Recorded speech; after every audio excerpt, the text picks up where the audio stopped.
श्री स्वामी समर्थ. जय जय स्वामी समर्थ. नमस्कार मैत्रिणींनो, मी अश्विनी अगदी मनापासून स्वागत करते तुम्हा सर्वांचं पुन्हा एकदा माझ्या या नवीन व्हिडिओमध्ये. तर आज आहे 19 डिसेंबर, वार आहे शुक्रवार आणि आज आलेली आहे मार्गशीर्ष महिन्यातील अमावस्या. या अमावस्येला अगहन अमावस्या, वेळा अमावस्या आणि त्यासोबतच बघा ही अमावस्या शनी अमावस्या म्हणून सुद्धा ओळखली जाणार आहे. कारण की ही जी अमावस्या आहे तर ती उद्यासुद्धा असणार आहे. मार्गशीर्ष अमावस्या ही वर्षातील शेवटची अमावस्या तिथी आहे. कारण लवकरच 2026 या नवीन इंग्रजी वर्षाची सुरुवात होणार आहे. मार्गशीर्ष अमावस्येला खूप पौराणिक महत्त्व आहे. हा महिना भगवान श्रीहरी विष्णूंना समर्पित केला जातो. हा महिना त्यांचा सर्वात आवडता महिना मानला जातो. मार्गशीर्ष अमावस्येला त्यांची विधिवत पूजा केल्यानं सर्व अडलेली कामे जी आहेत आपली तर ती पूर्ण होतात. आपल्याला प्रत्येक कामात यश मिळतं. या मार्गशीर्ष अमावस्येचा प्रारंभ हा आज 19 डिसेंबरला पहाटे शुक्रवारी बघा 4:49 सुरू झालेली आहे आणि या अमावस्येची समाप्ती ही 20 डिसेंबरला सकाळी 7:12 होणार आहे. आणि म्हणूनच उदय तिथीनुसार ही अमावस्या आज शुक्रवारी 19 डिसेंबरला असणार आहे. आणि या दिवशी पवित्र नद्यात स्नान करणं, दान करणं खूप शुभ मानलं जातं. याला खूप महत्त्व दिलं जातं. शास्त्रात सांगितलं आहे की हा दिवस आपल्या पूर्वजांचे स्मरण आणि सन्मान करण्याचा आहे. पितृदोष दूर करण्यासाठी या दिवशी तर्पण, पिंडदान हे केले जाते. तसेच आपल्या पूर्वजांना पाणी आणि अन्न अर्पण करण्याचा हा महत्त्वाचा मार्ग मानला जातो. याशिवाय अमावस्येला शनिदेवांच्या पूजेला सुद्धा खूप महत्त्व आहे आणि म्हणूनच आपण या दिवशी कोणतीच सेवा आपल्याला करणं झालं नाही किंवा जमलं नाही तरी पण चालेल, पण आपण आपल्या घरातून ही एक वस्तू बाहेर फेकायची आहे. 7 पिढ्यांचं आपलं दारिद्र्य यामुळं नष्ट होणार आहे. आपल्या घराची, मुलांची, पतीची प्रगती होणार आहे.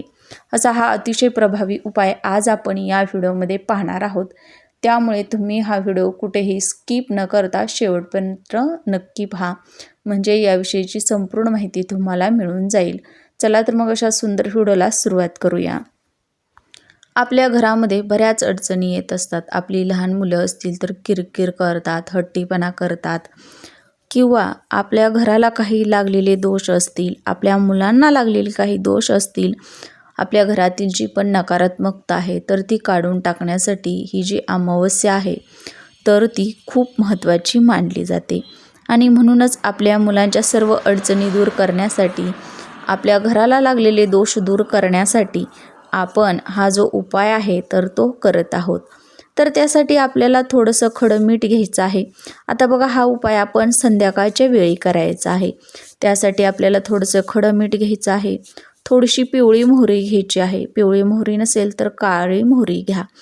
त्यानंतरनं 5 फुलाच्या अखंड लवंगा घ्या. 2 कापूर वड्या घ्यायच्या आहेत आणि हे सर्व आपल्याला एका स्वच्छ कापडामध्ये बांधून घ्यायचं आहे. आता कापड कोणत्याही रंगाचं असलं तरीही चालेल किंवा जर तुमच्याकडे काळ्या रंगाचं कापड असेल तर आवर्जून तुम्ही काळ्या रंगाचं कापड वापरा. ह्याची सर्व एकत्र करून आपल्याला पोटली तयार करायची आहे. ही पोटली आपल्या मुलांवरून 7 वेळा उतरवून घ्यायची आहे, ओवाळून घ्यायची आहे. उतरवत असताना जयराम श्रीराम जय जय राम या मंत्राचा जप करायचा आहे किंवा श्री स्वामी समर्थ, श्री स्वामी समर्थ किंवा गुरुदेव दत्त, गुरुदेव दत्त या मंत्राचा जप आपल्याला आपल्या मनामध्ये करायचा आहे. आता आपली 1 मुलं असतील किंवा 2 असतील तर 2 मुलांसाठी आपल्याला वेगवेगळी पोटली ही जी आहे तर ती तयार करायची आवश्यकता नाही. आपल्याला एकच पोटली आपल्या दोन्ही मुलांवरून उतरवून घ्यायची आहे.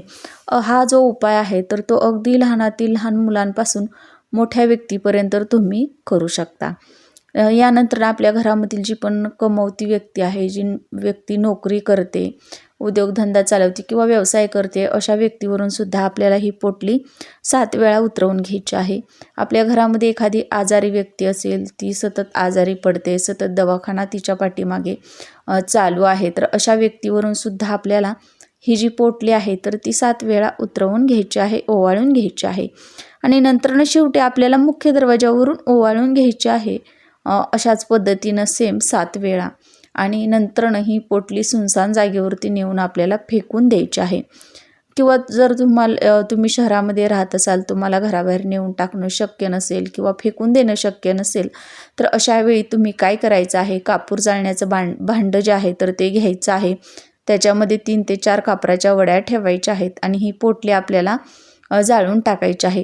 आता बघा, एकदा उतरवलेली ही जी पोटली आहे तर ती आपल्याला परत घरात आणायची नाही. नंतर आपल्याला ती घराबाहेरच जाळून टाकायची आहे. तर अशा पद्धतीनं हा जो उपाय आहे तर तो आपण करायचा आहे. हा उपाय केल्यानं आपल्या घरातील प्रत्येक अडलेली जी कामं आहेत तर ती मार्गी लागतील. आपल्या मुलांना प्रत्येक क्षेत्रामध्ये यश मिळेल. आता बघा, आपल्या ही जी पोटली आहे तर ती उतरवल्यानंतर आपल्या घरातील भिंतींनासुद्धा याचा स्पर्श जो आहे तर तो आपल्याला करून घ्यायचा आहे आणि नंतर मुख्य दरवाजावरून उतरवून बाहेर फेकून द्यायचे आहे. कारण की बघा, आपल्या घरामध्ये वास्तुदेवता असतात. आपण ज्यावेळी अपशब्द बोलत असतो त्यावेळी ती वास्तुदेवता तथास्तु म्हणत असते आणि आपण चांगले शब्द वापरतो त्यावेळीसुद्धा तथास्तु म्हणत असते. आणि आपल्या घराला सर्व दोष आहे तर ते बाहेरील व्यक्तीमुळे लागतात असं नाही. घरातील व्यक्तींच्या अपशब्दांमुळं सुद्धा आपल्या घराला काही दोष लागलेले असतात. बाहेरील व्यक्तींच्या आपल्या मुलांना नजरबाधा झालेली असेल किंवा या दोषामुळं मुलं हट्टीपणा करत असतील, चिडचिडेपणा करत असतील, तर या सर्व ज्या अडचणी आहेत तर त्या दूर होण्यासाठी हा जो उपाय आहे तर तो अतिशय महत्त्वाचा आहे. या सर्व अडचणी मुलांच्या दूर होऊन तुमच्या 7 पिढ्यांचं दारिद्र्य जे आहे तर ते सुद्धा नष्ट होईल. घरातील नजरबाधा, इडापिडा तर संपेलच, पण 7 पिढ्यांचं दारिद्र्यसुद्धा दूर होऊन तुमच्या घराची, मुलांची, पतीची अगदी भरभरून अशी प्रगती होईल. तर प्रत्येकानं आवर्जून हा जो एक उपाय आहे तर तो आज मार्गशीर्ष महिन्याची अमावस्या आहे, वर्षातील शेवटची अमावस्या आहे, तर नक्की करायचा आहे.